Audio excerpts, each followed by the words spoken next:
Good morning, everyone. My name is Amy Hart. I am your moderator for today. I am the co-executive director of Heartspark Press.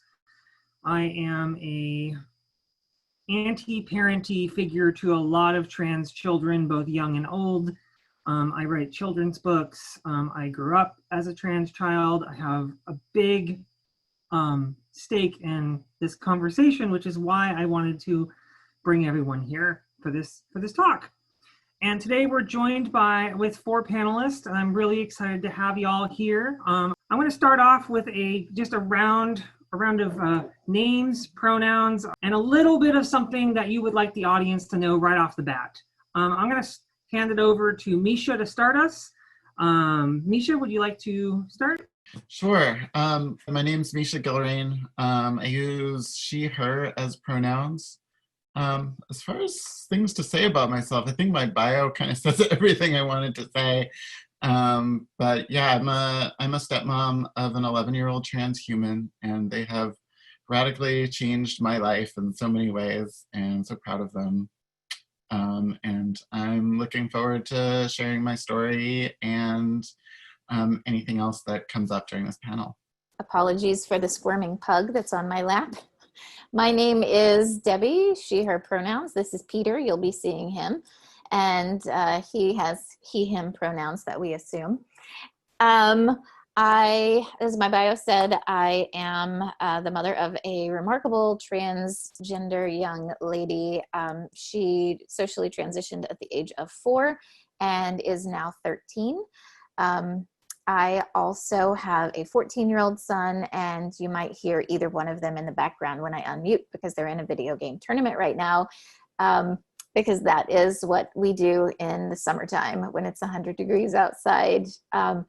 As Mischa said, having this child radically changed my life. I was a lifelong conservative, Republican voting Southern Baptist, and had to relearn a lot of things, or I guess learn things that I had never been exposed to before having a trans child in my life. And it completely altered my politics, my faith, and pretty much turned me into a radical leftist social justice warrior. So glad to be here. So as Amy said, I'm Kat Santana. I use she, her pronouns. The thing that I would like everyone to know about me today is that I am in no way an expert in this space. The excitement for me to not only partake in the learnings and hearing the stories and the listening today is just as important to me, if not more so than anything that I could share. Amy knows my human or non-human, as we refer to my child Abigail, who also likes to be identified as a dragon. Abby is a non-binary human who is very gender fluid and the most beautiful person that has added so much learning to my life beyond anything that I have previously learned in my very extensive life of being an overcomer and being able to do what I can to help others in spaces of overcoming adversity and non-acceptance in this world. Hi, everyone. I'm Jo Glaves. I'm a marriage and family therapist, and I mostly work with kids and teens. What I'm hoping to, I use she, her pronouns. What I'm hoping to bring to the table today is just the fact that mental health for trans youth is really important. It's important that people be aware of how important supportive family is and how supportive family makes a massive difference in the life of trans youth and trans kids. Like we have to be supportive adults in their lives, and parents are the most important people. I really believe that. So to start us off, I'm going to just throw this as a general question to all of the panelists. Would you be willing to tell us a little bit about your story with your child's gender transition? And it can be as specific or as vague as you would like it to be.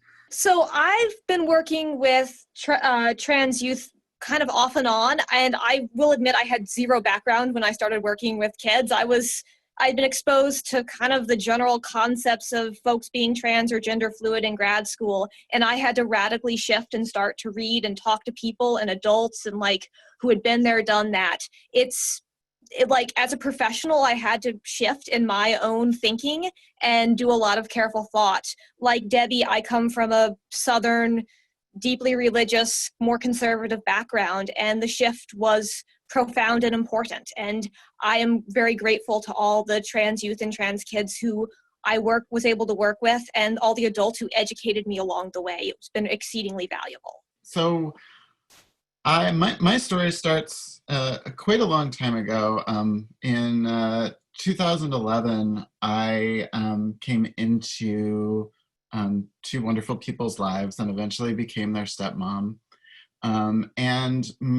Our younger child was identifying pretty strongly with feminine characteristics, even though, and I was clearly trans from the moment I met them, and that was when they were under 2 years old.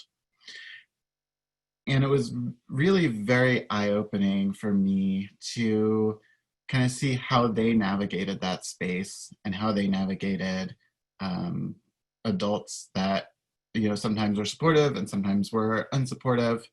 And, you know, I think what was really eye-opening was as we went through, you know, preschool and kindergarten and elementary school, dealing with trans issues, how, you know, a lot of the people who are in charge in those spaces are not really educated and are not really, they don't even know what the official policy of the school district is, for example. And that was something we kind of ran into time and time again. And, you know, kind of, you know, that story just kind of kept continuing, running into other adults who really weren't very supportive. And, you know, what it really came down to is we as the parents need to do way more advocating than we should really have to do. And that's just kind of where we are. And that's kind of one of the things that drew me to this panel, was really to help other parents through this process so that they can best support their kids. Well, as I said, Avery socially transitioned at 4, and it took us about a year of seeing a lot of gender nonconforming behavior in her, and having really only familiarity with the gay part of LGBT in the community, and having never given thought to what T actually stood for way back then. We thought that we had a feminine son, possibly a gay son. That was the only context that we had. And thankfully, she is one of those kids who was able to very pointedly articulate to us, you think that I'm a boy, but I'm a girl on the inside. And I know a lot of families do not have that. I consider it a luxury that at 4 she could just say those words to me, because I don't know how much longer it would have taken me to figure it out if she hadn't been so bold and direct. So with that revelation, we went to our pediatrician, who didn't understand anything about trans kids. And then even 3 years later, when we went back just to get some, you know, regular appointment and shots, she was like, oh, we're still doing this. So in 3 years' time, she had told us to go work with some experts, but she had not taken the moment to educate herself. We also struggled with school. The preschool where we were at was very accommodating. The teachers were fantastic. The kids were great. They worked every diversity into lessons, but the parents weren't. So after a week or so, the kids came back to school and started kind of the bullying questions of, my mom says you're a freak and this is weird. Why aren't you just going to act like a boy again? So we left that, and I went to a school to see if they could support and affirm her in her upcoming kindergarten year, and they said absolutely not. So I left my job and decided to homeschool, and that's what I mean. It's like been really, really life altering for us, because career changed, all these other things changed. Our family stopped talking to us. We now have zero communication with our family and haven't for several years now. But the end result is a beautifully well-adjusted, happy 13-year-old kid who knows that she is not going to go through the wrong puberty, who has totally been affirmed. And Now I have learned how to fight and advocate for your child. But in those early months, that first year or so, it can be just so overwhelming. Dealing with the anxiety and the stress your child's going through, and you changing names and pronouns, that you don't know how to advocate for your kids. And I think it's important for us to all give ourselves grace in that moment, and then reach out to the community to get the help, and have others do the advocating on our behalf at first. I grew up in a very conservative family, and basically was raised in a cult, where nobody different was allowed, right? And so watching my gay cousins grow up and having them be some of my closest people, and not understanding in my young life what was wrong with being different, right? And these labels that people were placing, and the bigotry and the things that were said against my cousins. Fast forward as a mom, and a friend, and just a human being who wants to always understand everything around me in my world and try to find the beauty in it. I ended up, educating myself in the space to support friends and family, and not expecting that I would have a child, that this information and the things that I had learned would come in handy for. So when my child at 3 years old announced that they felt most of the things that they did were boy things, that they liked boy things, there was some great questions like, why are those boy things? And and questions such as, why is pink for girls and blue for boys? And when my child learned on the color spectrum at school, combinations of colors, identified that they didn't see themselves as pink or blue, but actually rather closer to lavender. And so this was a conversation, starting at age 4 and 5, in which I needed to provide not only a space for my child to ask questions and have the feelings that they had to be accepted and safe, and explore them, but also how do I build a community around my child, knowing that their own blood family was not going to be the safe community that they needed. And so in doing that and reaching out and being so honored to be an ally in many spaces, my education continues as my child navigates their authenticity of who they are.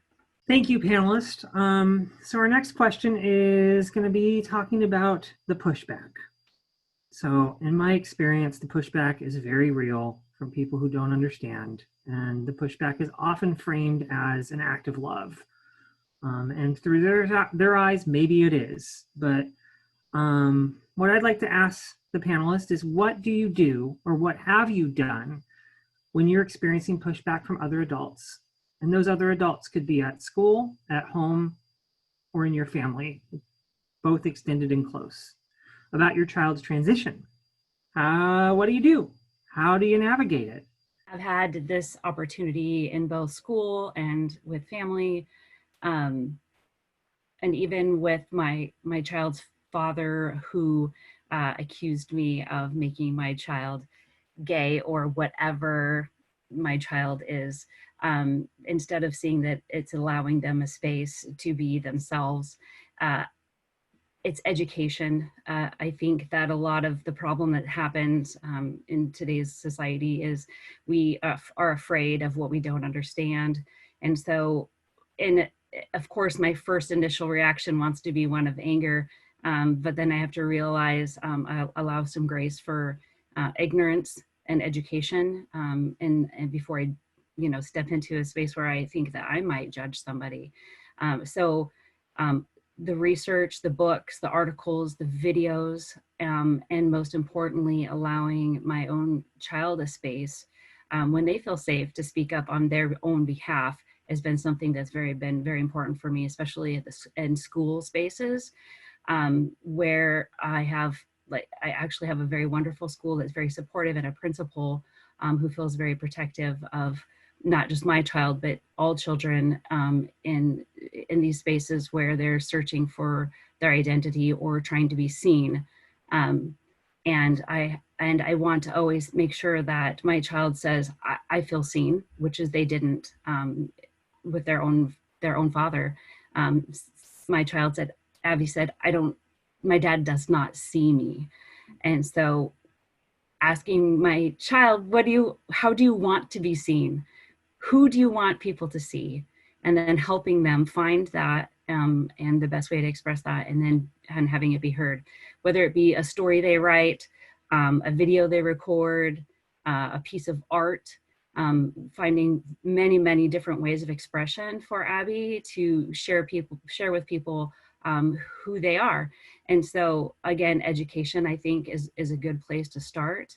And I feel like after that, after folks have had some education, some learning, then we have to recheck and see where we are with that attitude, because ultimately I cannot have my child be subject to somebody who's going to be harmful to them, regardless if that's a family or friend or anybody.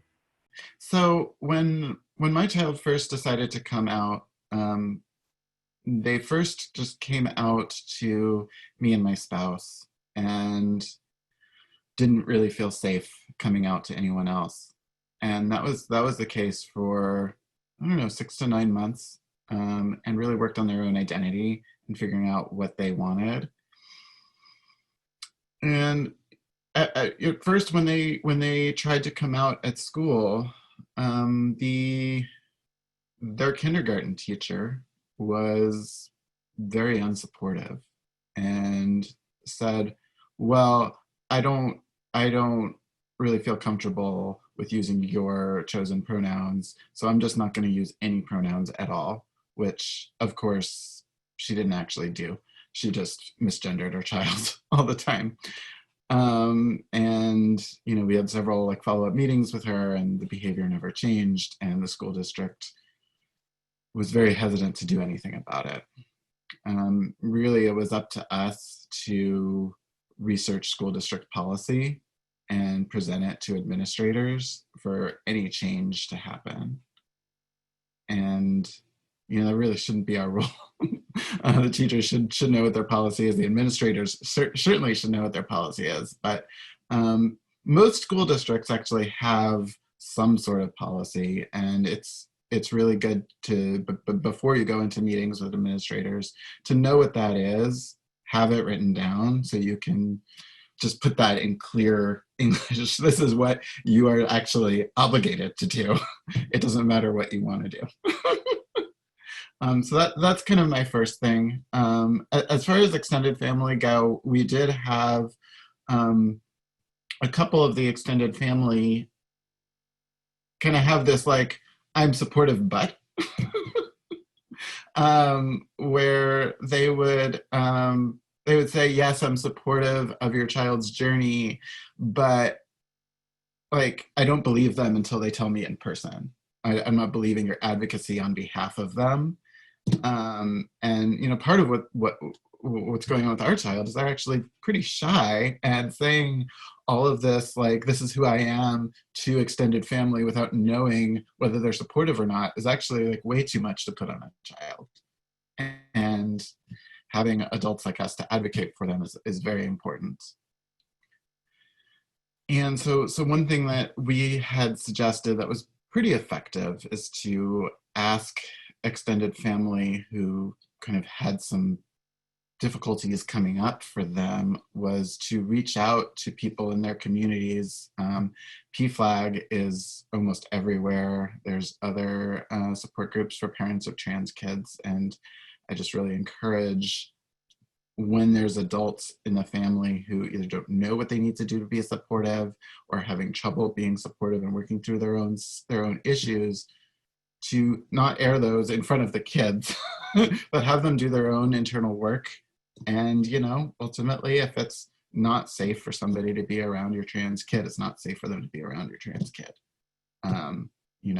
I think kids really need to be exposed to people in families and other adults who are going to be supportive and support their process and what they're going through, because there's so many adults out there who won't be, and they really need to be grounded in that type of support.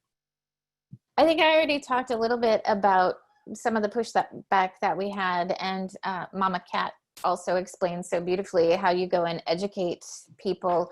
I think that was the biggest thing that we did. My conservative family started doing their own helpful research, but it was all from right-wing media outlets, and it was very biased and slanted. So I countered with all of the other research that there was, and I read all the studies and I read all the biographies, and I wanted to keep all of it in one place. I actually started a website so that I could just go by category. Let's talk about bathrooms. Let's talk about science. Let's talk about religion.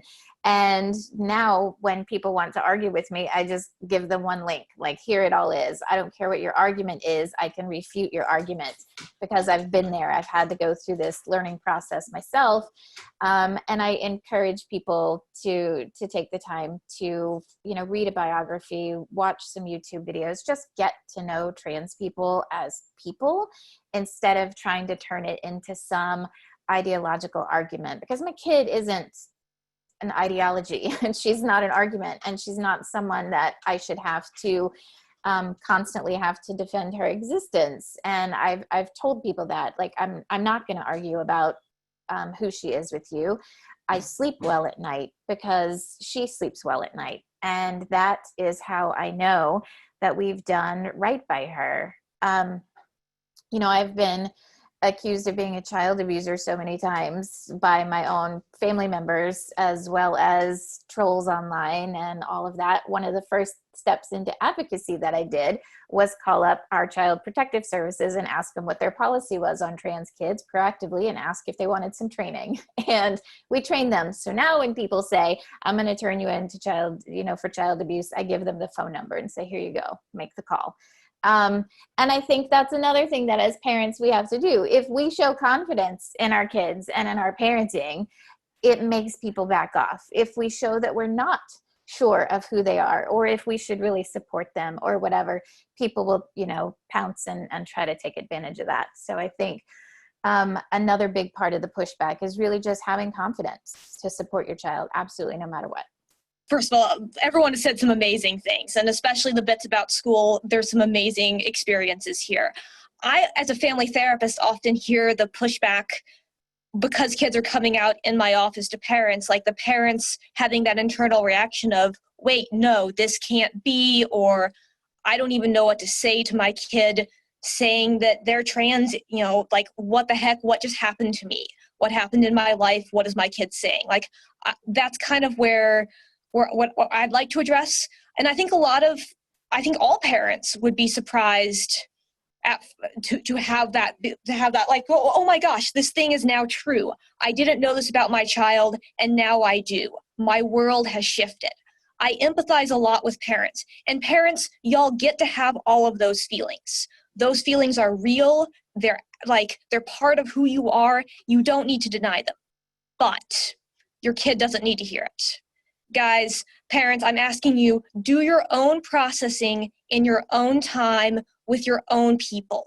Your kid is not the person to process your feelings of, no, this can't be, or your internal arguments about whether this is accurate or real. Process that with your own therapist, with a trusted friend, with your spouse if they're trustworthy. But please, I'm asking you, I'm really begging you as a child therapist, do not process that with your kid. Your kid is suffering when you do that. Process that with your own person in your own time. You get to have complex feelings about this. I will never deny you those, but you also don't get to lay that burden at your kid's feet. So one of the things that comes up a lot, at least I have heard this a whole lot from the children that I love, is that how can a child know that they're trans when they're 5, 3, 12, 15, 19, 35? There's always a question about how does somebody know they're trans, and you can't really trust it. I mean, I've literally heard somebody say, well, maybe they can decide they're trans when they're 18. Like, it's very frustrating. And a lot of it is, I understand that a lot of it is based on our cultural indoctrination and white supremacy and colonialism regarding gender. I'd like to ask the panelists, what does it mean to you to trust your child or the children that you're taking care of about their gender journey? How would you guide other parents in doing that? One of the things that really came up for our journey was from trusted adults in the kids' lives. Is this age appropriate for your child to be making these decisions? And kind of my response to that is, it's not a decision, it's who they are. Did you decide to have blue eyes? Did cis people decide that their gender was this way, did straight people decide that their orientation was this way? No, of course not. So that's kind of what I often come back with. But really, I think having there's a lot of evidence out there with scientific studies that show that yes, it actually is much more age appropriate to trust your children, and they know their gender much better than you do or anybody does. And just talk to them and ask them, and if they think they're trans, they probably are. And if that ends up not being the case, it also doesn't hurt them either. It's letting them have their journey and figure out where they are on the gender spectrum can only help. So that's kind of what I would say, is that really it's very important to listen as you move into being a parent of a trans child. Really, you need to let them be the boss because they know what's going on and they know their gender. I tend to be almost a little too sarcastic on this answer sometimes now, and I say the thing that we've all either thought or said, which is that no one doubts a cisgender kid when they know their gender. And if you really think that people can't know that they're trans before they're 18, then we shouldn't have any kids with any gender before they're 18. Like at 18, you get to finally go in and fill out the form that you know who you are.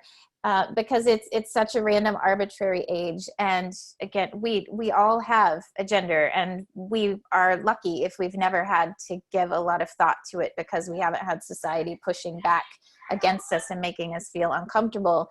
I also don't like when people say that there has to be a certain amount of distress shown, that people have to really suffer to know if, and go through hardships and be tested to know if they're really trans and they want to transition or something, because I think it's cruel that we're saying certain kids have to suffer to be who they are. And a lot of people don't have dysphoria. They shouldn't have to. I love the idea of gender euphoria instead. And if someone just feels really, really good being called by different pronouns, then that should be enough. We shouldn't make people hurt before they can be themselves. And if that means switching names, if that means being really generous on what parts of the store you buy clothes from and not judging, and trying out a new name every few months until they find the one that works for them. Like these are not hard things to do. And I think if we just granted everybody that grace, even a lot of cis people would be happier in their gender if they didn't feel they had to conform to rules. So I like I said, I'm a little too snarky sometimes, but. Can I jump in really fast? Absolutely. So I just wanted to say the mental health ramifications of, like, when kids are allowed to transition and have supportive adults in their life, their mental health is better.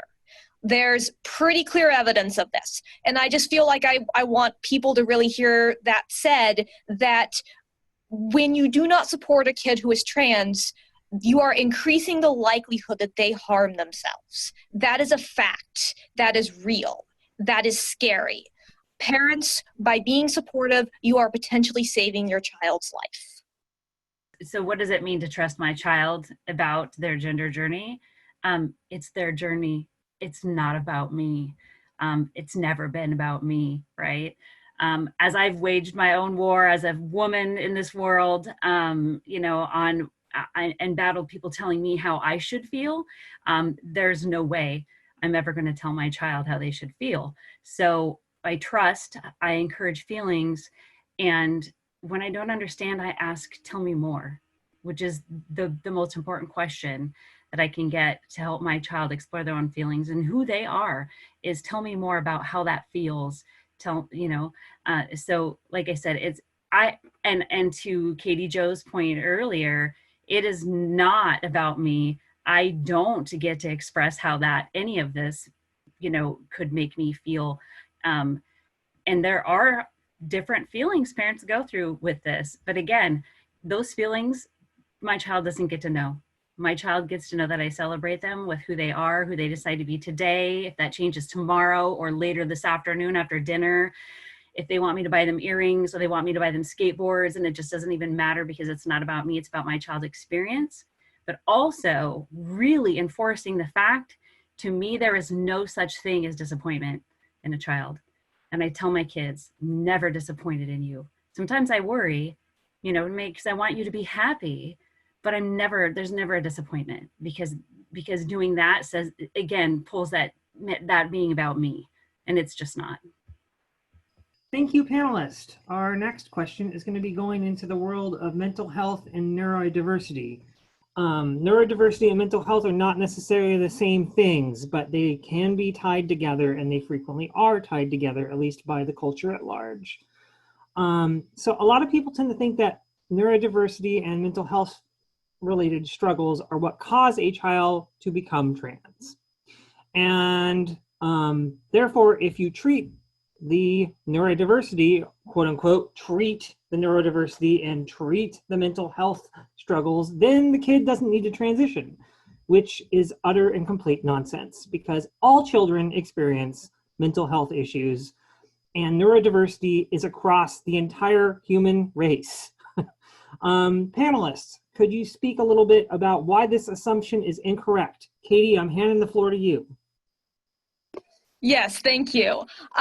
So one of the groups I love to work with is folks on the autism spectrum, and there's a lot of overlap between kids who are questioning their gender identity or identifying as trans or gender non-binary, and kids who are on the autism spectrum as well. That's an overlap that we're seeing, and we're increasingly getting research on it, but the research isn't 100% there yet, but we really see that trend. One struggle I see with this is lots of parents want to doubt their kids because their kid has a disability. And we have a lot of ableism in our culture, a lot of belief that people with disabilities can't know their own minds. And that is utterly incorrect. Kids with disabilities can be trans, they can be anywhere on the gender spectrum. And their neurodiversity does not stop them from being on the gender spectrum as well. In fact, it may increase the likelihood of it. It's really important not to invalidate kids' identity just because they have mental health struggles. A lot of times kids come into my office because of mental health struggles, and then when they come out and they say, I'm trans, and we start going through the transition project, some of their mental health struggles magically start to go away. It's not magic, folks. They got the support they needed. They were free to be who they are. They feel better, and they're less depressed. That's really not rocket science, but it is something that parents are sometimes surprised by. I see this fairly regularly. Being trans is not a mental health problem in and of itself. Gender dysphoria is in the DSM, but transition is one of the ways that kids feel better.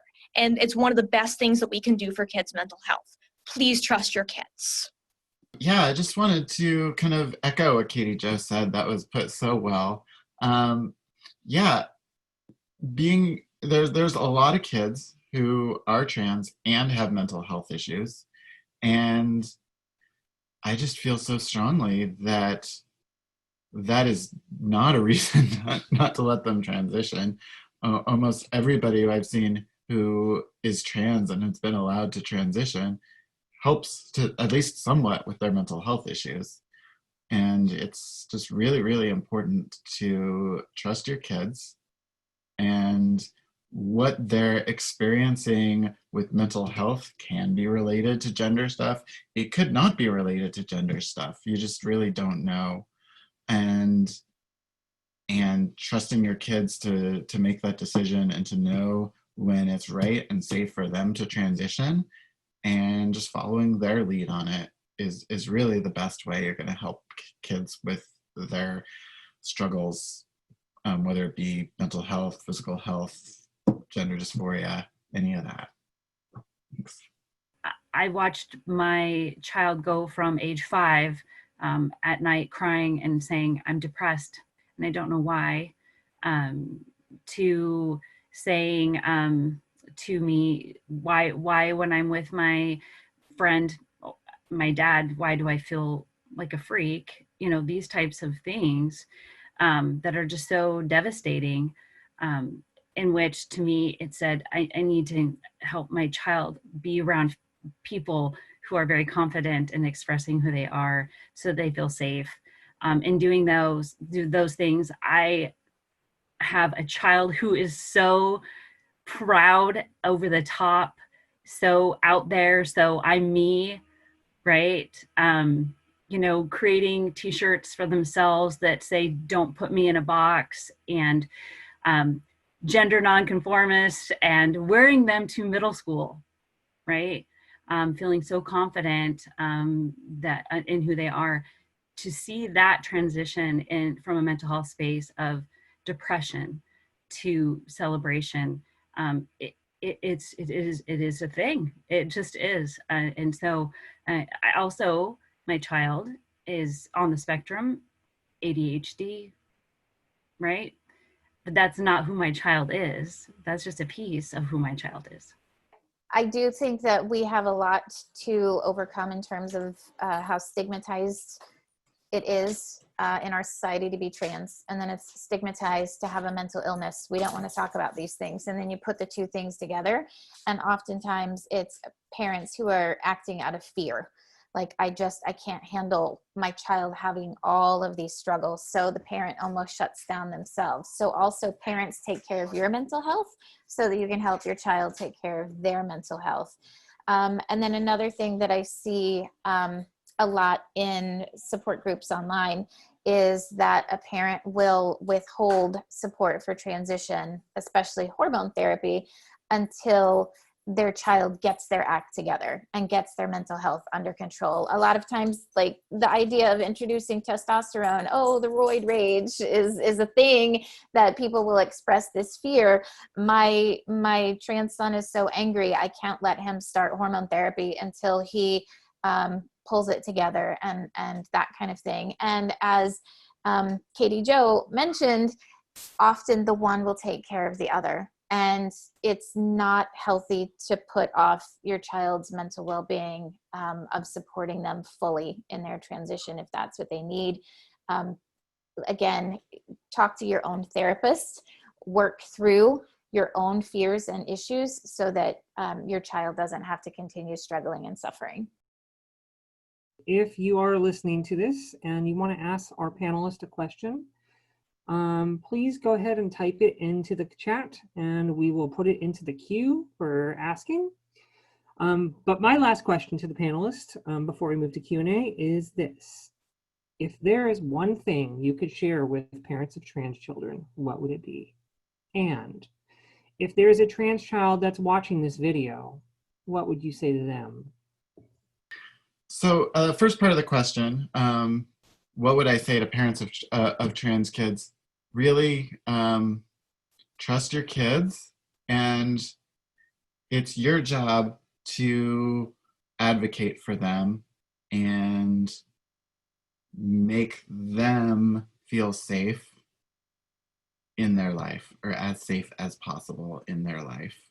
And so that involves knowing where they're at, having really open, clear conversations with your kids, and going out into the world and advocating on their behalf. What I would say to trans kids is you're amazing and you're beautiful, and I'm so happy that you are you, and I want to help you be your authentic self. So, to parents, listen, support, advocate. Get your own therapy if you need it, but your job is to help your kid is to listen to them, support them, and advocate for them. Those three things are key. Trans kids out there, I know some of you have parents who aren't great with this. I need you to find your person. one or two people who can support you, who can potentially advocate with you to your parents. I want to say all parents out there will be supportive. I also know that's not true. So if you feel like your parents really can't be, I want you to find your people, whether that's through an online support group, the LGBT group at your school. Find your people. I hope that your parents can be on board too. If they can't, I want you to have other people out there. Please find your people. They're out there in the world, and I promise you that they want to support you. To parents, swallow your fears, because if you create the safe space for your child, because the world can be kind of hard if you haven't noticed, if you create that safe space for your child and swallow your own fears and love and celebrate your child and lift them up, you are going to discover the most amazing human being that you could ever know in front of you. And it will make you a better person. I am such a better person because of my child. She has been a gift to me. To trans kids, you are a gift, and you are a gift to the world, even if you don't have people around you right now who see it. The amount of self-awareness that you have already to know who you are, the courage and the bravery you have to move forward in this world, knowing who you are and declaring who you are, is amazing. And you are the strongest and most resilient people that I have ever met. And I have never, to steal from Mama Kat, I have never been disappointed in any trans child I've ever met. I have always been so incredibly proud of you. And I think that you will find so many people out there in the world who will celebrate your life with you. For parents, obviously listen and ask questions, to keep drawing it out and drawing it out and drawing it out to help your child process. It is not your child's job to make the world comfortable with them. That's your job, to help the world understand and to protect your child from as much harm as you possibly can. And to our children, be authentically and unapologetically your absolute selves. Because in doing so, that's, with advocacy behind you, that's how we change the world. Wow, thank you everyone. This has been so good and so exciting. We've got some questions from the audience, and if you're out there and you have a question for our panelists, please go ahead and put it into the chat. This is specifically for the Southerners in this, the Southern panelists. Has there been a process one has gone through with extended family to let them know about trans family members? And have any of that family been open-minded like you? I'll just answer quickly. We tried so hard educating my family. Some absolutely did not want to hear anything. They just said that we were sinners, they would pray for us. The others were more open to learning, but then they came back and countered with their own alternative educational materials. And again, at some point we just had to decide to end a relationship because it wasn't safe for my kids to be around that. I do have one supportive family member, and it's because he's so much younger. It's my younger brother who's 12 years younger than I am, and I really think it was a generational thing. Because when I kept trying to talk about other family members, he just said, you know, they're never going to change. And, you know, I'm still here for you, but they're never going to change. So I think one of the things that we tried a lot was to send photos, because we don't live close to them anymore. We sent photos regularly so they could see my daughter's changes. They could see her smiling when she hadn't smiled for so many years before. We would send voice messages so that they could hear her talking about herself and going to Girl Scouts. So we did all of these things that we could to try to make it real for them. And their response was to use feminine pronouns when speaking to us and not when they weren't, which was the bulk of the time. So again, we tried, and it it just didn't go anywhere. A big part of it is not so much conservatism, but it was the Southern Baptist part of things. There are a couple of great books that I've recommended to people. Justin Tanis is a trans minister who has a book called Transgender. I absolutely Google it, Amazon, get it. It was a game changer for me, and it has been a game changer for a lot of families of faith. I'm a Southerner by birth, and I've worked with a lot of families who are more conservative on one side or the other. You know, I will say that people can surprise us, that I've seen families who the client I work with swore would never come around and be supportive. Sometimes it takes time, and that's very painful. And I tell parents it's their job to protect their kid. In the meantime, while potentially hearts may be being changed. Resources, supports, those things are valuable, but in the end, sometimes it's about just them seeing the changes. I think, Debbie, you're like what you said about sending pictures, voice recordings, talking about these things is really important. I've seen changes happen in families that were unexpected. I'm not going to lie and say it happens all the time or that you should expect it, but I will also say that I have been surprised and pleasantly by families that I thought were dug in to their position. So I'm just going to really say out loud, people can change, even people who are super religious, conservative Trump voters. I have seen those folks change, and that gives me hope for the world. But in the meantime, protect your kids. What does it look like to navigate a child who is gender fluid or third gender or non-binary, where their gender might change on a day-to-day basis or on a weekly to monthly basis? What does it mean to parent that kiddo, and how do you navigate that? So my child is non-binary, but they don't use that word. For them, like, gender is the stupid thing that people should stop making a big deal out of. And, you know, that is really their experience. So it's not like they experience gender fluidity like, I wake up today, I'm a guy, I wake up today, I'm a girl. And I think that experience is shared a lot, where it's not that cut and dry. And really, you know, it's about, okay, in this moment, how do you want to express yourself, and how do you want others to interact with you? What pronouns do you want to use at this moment? And it's okay if they're different ones tomorrow, next week, or in 5 minutes. Really, whatever they want, what's wrong with that? So, you know, it's really just kind of goes back to that previous question of trusting your kids and talking to them about what their experience is and following their lead on it.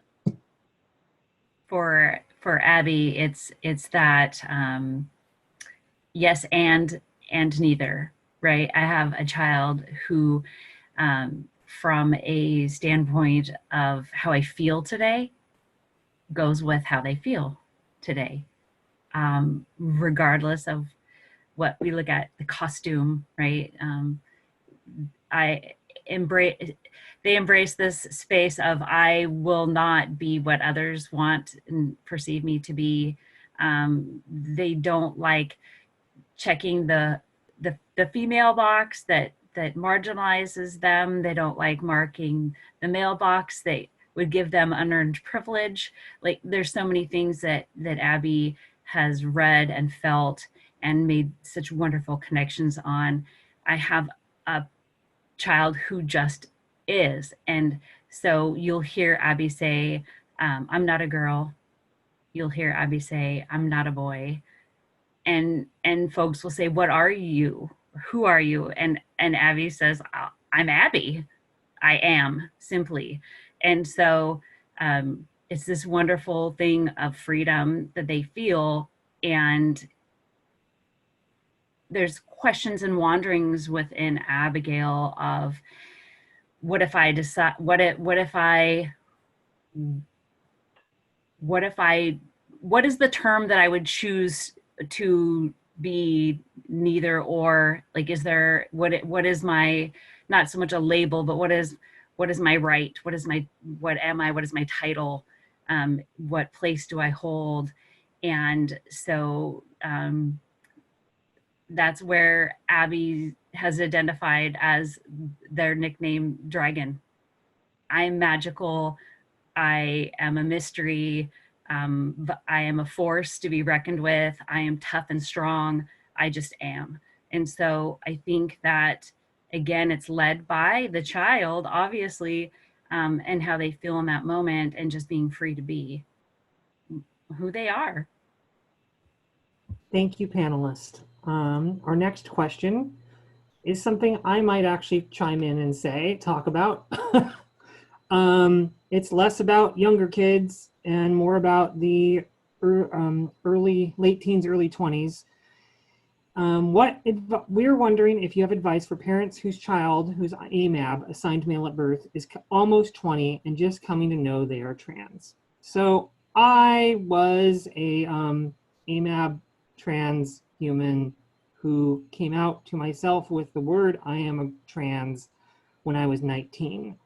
And I didn't get to tell my dad until I was 25 or 26 because I had other adults in my life that told me if I told him that he would disown me. And I believed them. They're trusted adults. And then when I did tell my dad said, okay, give me something to read. So I gave him an excerpt from Whipping Girl by Julia Serrano called Blind Spots, which I highly recommend you read, Bob, and your family read. Blind Spots, it's a chapter in a book called Whipping Girl. That book changed my dad's perspective on everything. He read it overnight, and then the next morning he's like, I'm good, I got this. And he did. He seriously did get this. He didn't misgender. If he misgendered me, he would apologize. I would not have to prompt him to do that. If my family did something messed up, which they did, my dad told them to bugger off. So I'm thinking about what my dad would say, because my dad's no longer in this world, but I hear him in my head all the time. Just trust your kiddo, like trust them. They know who they are, and it might change and fluctuate a little, and that's okay. They may change their name. I changed my name from one name to another name, and my dad always kept calling me by my first name I gave myself, and he was the only one I let do that because I knew that he loved me implicitly, and he read literally everything he could about being trans. And yeah, I mean, when he was dying, he said, my beautiful daughter, like on his deathbed, that's what he told me. So read and listen and trust and follow the love that you have for your kid in your heart, because you clearly do if you're in this room listening to this panelist. I'm going to hand it over to the other humans, non-humans, if they would like to share anything on the panel. But I'm going to step away from that question. So the question is, we are wondering if you have advice for parents whose AMAB child is almost 20 and just coming to know they may be trans. I was just thinking, I'm biased, but I'm going to say therapy for y'all as parents to process this so that you don't process this with your kid in an inappropriate way. I think that just the fact that you're asking this question means that you care, and that is wonderful. And also, there's a whole bunch of things that y'all will need to navigate in terms of like practical issues, like is your child still on your insurance? What do you do about that? How do you make sure that those things that the medical stuff is taken care of while still letting your kid take the lead in all of this? But I think parents need that space to process, and then just asking lots of questions. What does your child want? What do they need from you? Nearly all kids wish their parents will ask them that one question. Cis or trans, every child wants to hear their parents ask the question, what do you need? How can I help support you? That is the most powerful question you can ask. And that is, I think, the next step for y'all, is ask that question and really listen to what they need. I was just going to say, really kind of comes back to what we're saying about younger kids too. You know, trust them, ask them what they need, ask them how you can support them. Just because they're over 18 doesn't mean that there's not ways you can support them. Advocate for them in the world with other people in your families and other people in the world, and help them get connected to resources, whether it's therapy, whether it's trans supportive doctors, you know, trans competent, you know, other providers, and yeah, if they are on your insurance, help them, you know, navigate the insurance process, can be very helpful.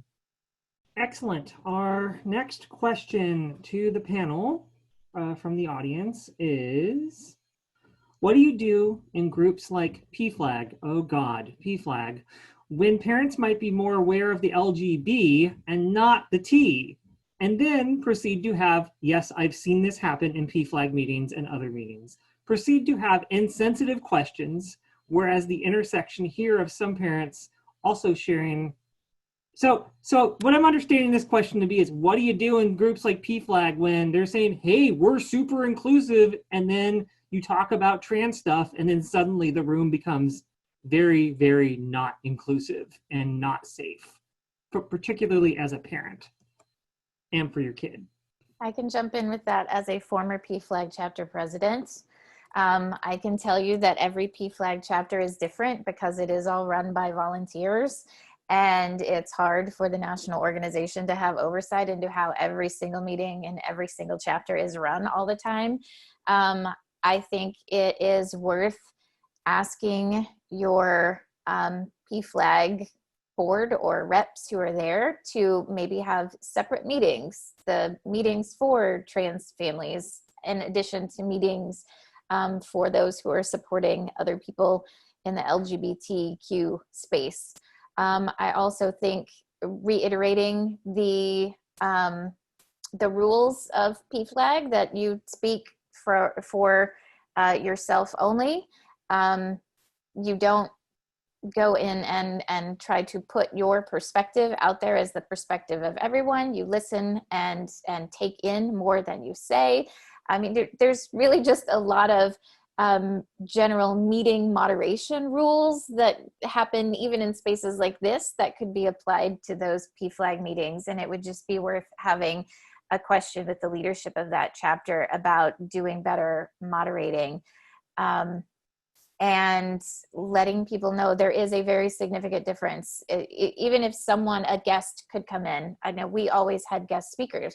You could have a guest come in who talks about the differences in experiences. Just as one example, coming out as gay is a completely different experience than coming out as trans. One society is really into celebrating right now. Everyone wants to throw parties. Not a whole lot of trans people get parties thrown. Instead, they can get thrown out, literally. So, I mean, it's just this completely different experience. And if you can have a neutral person explain that, rather than the parents having to do the explaining and teaching too, it can be super helpful. And you can actually contact National PFLAG and ask them if that particular chapter could get some more support in learning about trans things too. They do regional trainings all the time. This is something that's been on my mind a lot. What does a safe space look like for community? So I'm gonna be real without trying to share too much information. Community, when it involves trans non-binary folks, both allies and trans non-binary people themselves, community is really hard.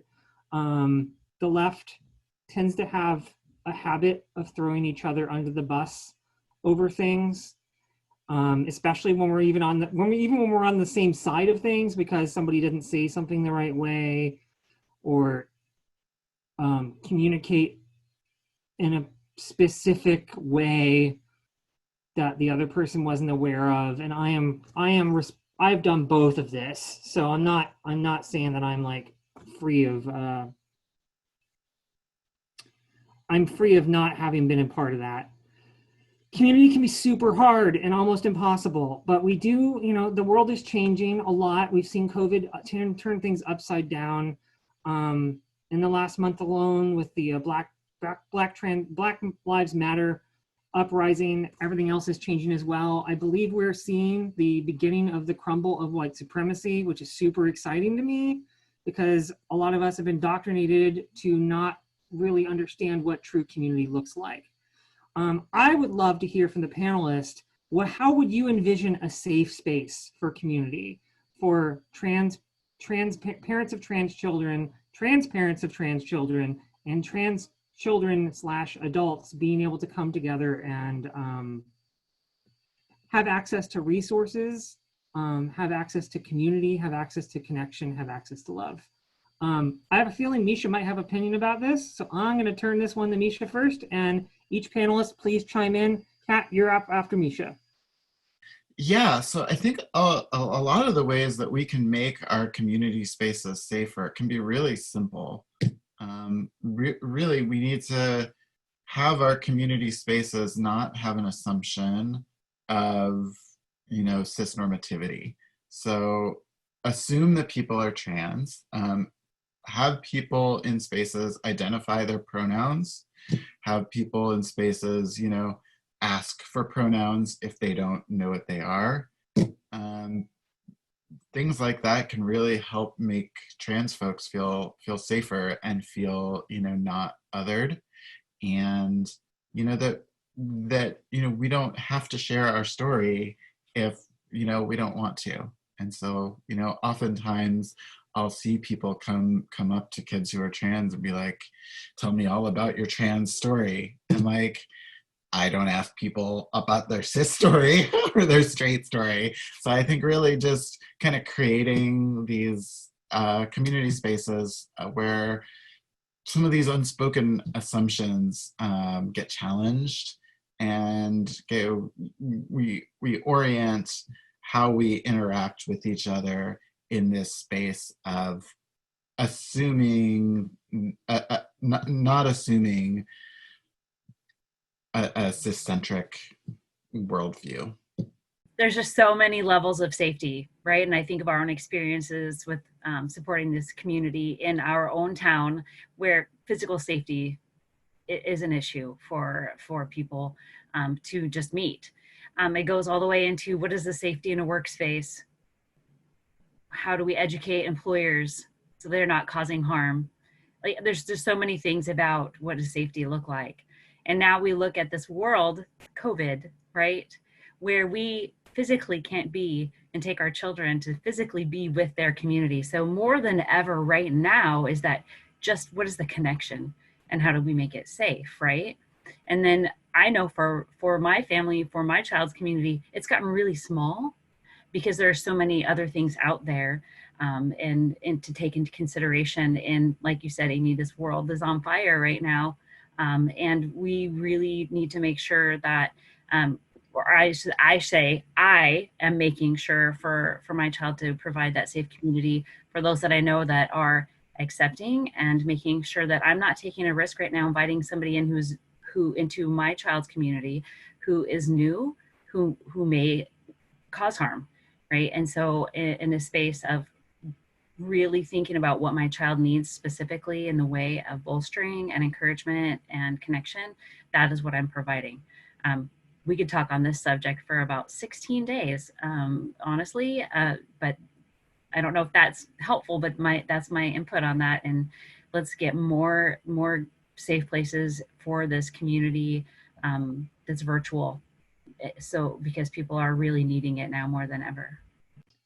Thank you, Mama Kat. Thank you all Mischa, Debi, Kat, Katie, for being a part of this. I wish we had more time, but we're out of time.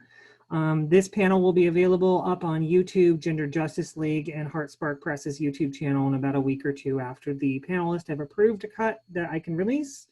Happy Pride, everyone. Thank you so much for being here. We hope you enjoy the programming that's for the rest of the day. And take care. adios and meow.